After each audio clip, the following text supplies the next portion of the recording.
adreson pikërisht fushën e pyjeve dhe të menaxhimit qëndrueshëm të burimeve natyrore, duke i referuar pikërisht pyjeve. Ky është një vendim që ka një domethënie. Dhe domethënia ma hamendja është e kuptueshme për gjithë. Nëse i bëjmë pyetjen vetes, a mundet vallë të mendohet se Shqipëria mund të zgjidhej në krye të organizate kaq të rëndësishme 10 vjet më parë? 10 vjet më parë kur në zonat tona të mbrojtura kërciste gjuetia e palishme dhe flamengot jo vetëm që vriteshin, por dhe haheshin.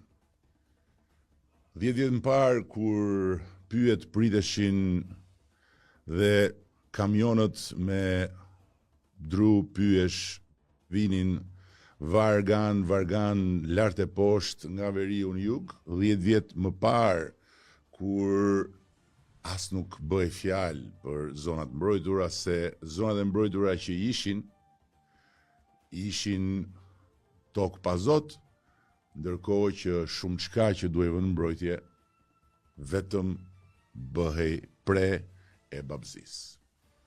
Sa hidrocentrale do të ishin ndërtuar në Vjos, nëse 10 vjet më parë ne nuk do t'i kishin thënë stop gjithë marrëzisë Shqipërisë, mini superfuqi energjetike e rajonit.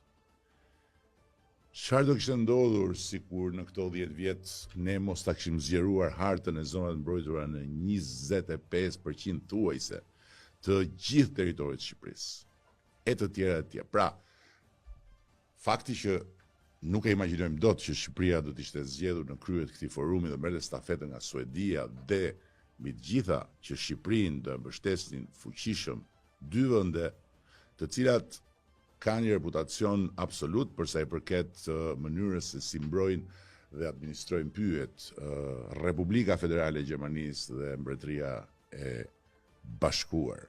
Pra, fakti që besoj nuk e imagjinojmë dot të gjithë së bashku pavarësisht dallimeve që mund të kemi në të gjitha aspektet e tjera.